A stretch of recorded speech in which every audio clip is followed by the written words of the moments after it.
Saudara Presiden Prabowo Subianto kembali menegaskan keinginan Indonesia menjadi mediator antara Amerika Serikat Israel dengan Iran untuk menurunkan eskalasi perang yang tengah terjadi. Arahan ini disampaikan Presiden dalam diskusi dan silaturahmi kebangsaan bersama para mantan Presiden dan Wakil Presiden serta pimpinan partai politik di Istana Merdeka pada Selasa malam.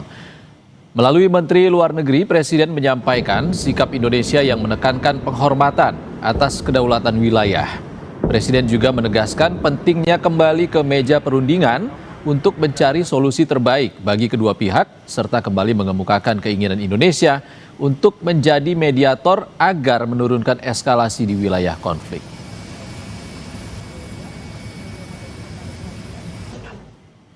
Saya juga sudah berkomunikasi dengan Menteri Luar Negeri Iran kemarin.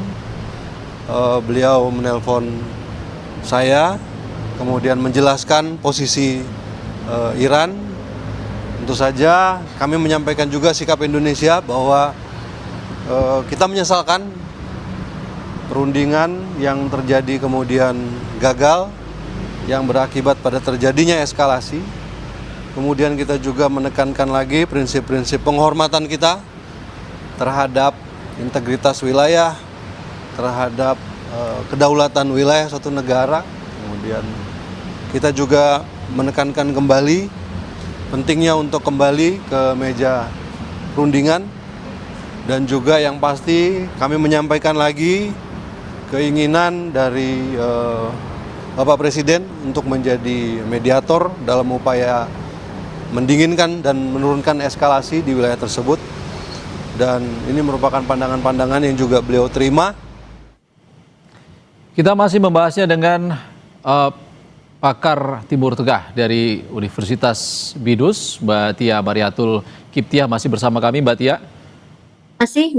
Mbak Tia, tadi malam Menteri Luar Negeri bilang kalau Presiden tetap akan berupaya menjadi mediator antara AS Israel dan juga perangnya terhadap Iran, dan sudah berkomunikasi dengan Menteri Luar Negeri dari Iran. Dan Anda melihat sejauh mana pengaruh Indonesia terhadap tiga negara yang saat ini sedang berkonflik? Saya melihat kalau ditanya mengenai sejauh mana, sebetulnya Indonesia tidak ada posisi di mana-mana ya. Artinya memang kurang signifikan secara bargaining position dengan ketiga negara yang sedang berkonflik ini, Israel, Amerika Serikat, dan Iran. Kalau dari bilateral antara Indonesia dengan Amerika Serikat cukup baik ya. Bilateral Indonesia dengan Iran juga cukup baik, tapi kita juga tidak punya hubungan diplomatik dengan Israel. Itu pertama. Yang kedua adalah dalam kapasitas apa Indonesia menjadi mediator di situ. Kita dari segi regional juga tidak masuk, ya kan, di situ. Kemudian dari segi organisasi, kita ada di OIC, oke, sama dengan Iran begitu ya. Tapi bagaimana dengan Amerika dan Israel? Kan tidak begitu ya. Jadi ini juga harus jelas begitu. Step-stepnya itu harus jelas, bukan hanya oh iya saya ingin.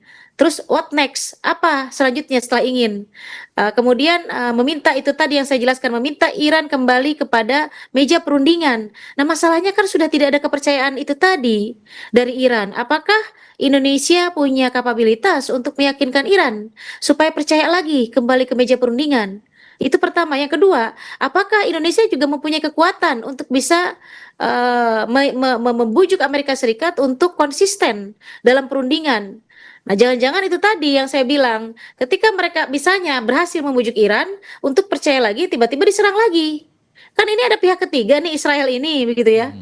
Ada nggak jaminan keamanan kalau kembali ke meja perundingan, meredam tension yang ada, kemudian Israel tidak berulah lagi, begitu. Itu Indonesia tidak punya kemampuan itu. That's the problem, Mas. Masalahnya kecewa itu. yang sangat besar dari pihak Iran. Kalau dari perspektif diplomasi publik, kita bicara soal bagaimana Indonesia bisa memanfaatkan posisinya sebagai negara dengan populasi muslim terbesar di dunia untuk mendorong resolusi damai di forum global seperti PBB atau bahkan forum regional yang kecil seperti ASEAN, Mbak. Kalau diplomasi publik promote bagaimana Indonesia merupakan negara muslim terbesar di dunia bahkan ya, walaupun sempat tergeser dengan Pakistan. Tapi artinya kita punya bargaining position di situ. Saya setuju Mas dengan Mas Iksan. Indonesia paling bisa memainkan dalam populasi muslim terbesar. Tapi itu pun bukan dalam kapasitas konflik Amerika Serikat dengan Israel, tapi kapasitas konflik Palestina Israel begitu. Jadi ketika konflik Palestina Israel, Indonesia bersuara di UN, Indonesia bersuara di OIC, Indonesia bersuara di berbagai forum internasional, itu didengar. Karena apa? The most population Muslim tadi, tapi dalam kapasitas konflik Palestina Israel, bukan konflik Amerika Serikat dengan Iran begitu.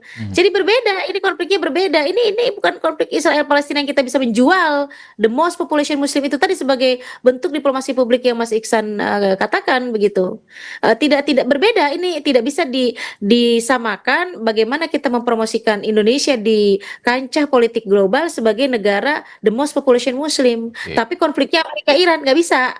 Beda kasusnya begitu, Mas. Oke, Mbak Tia, terakhir apa yang bisa Anda sampaikan terhadap kepada WNI yang saat ini berada di Iran maupun negara-negara Arab Teluk dan juga kepada pemerintah untuk menjamin keamanan WNI di sana dan juga langkah apa yang harus dilakukan oleh perwakilannya di KBRI di sana?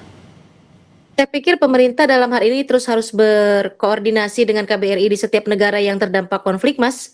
Ya, kemudian pemerintah juga harus saya melihat bahwa harus lebih fokus kepada protections atau perlindungan terhadap warga negara kita di beberapa titik di negara konflik.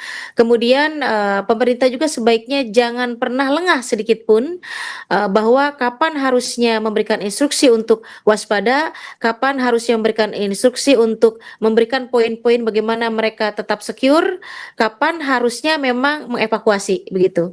Kalau memang dirasakan sampai saat ini belum pada tahap evakuasi, tapi tetap pemerintah jangan lengah dan harus terus memantau kondisi WNI di berbagai negara yang terdampak konflik begitu. Jadi jangan sampai lengah itu tadi, Mas. Khawatirnya lengah, kemudian tidak ada instruksi evakuasi, tiba-tiba ada serangan yang lebih besar dan nauzubillah amit-amit WNI ada yang terkena dampak begitu. Oke, Tia Mariatul Kiptiah, analis Timur Tengah Universitas BINUS, terima kasih atas paparannya di Breaking News Kompas TV kali ini. Terima kasih Mbak Tia.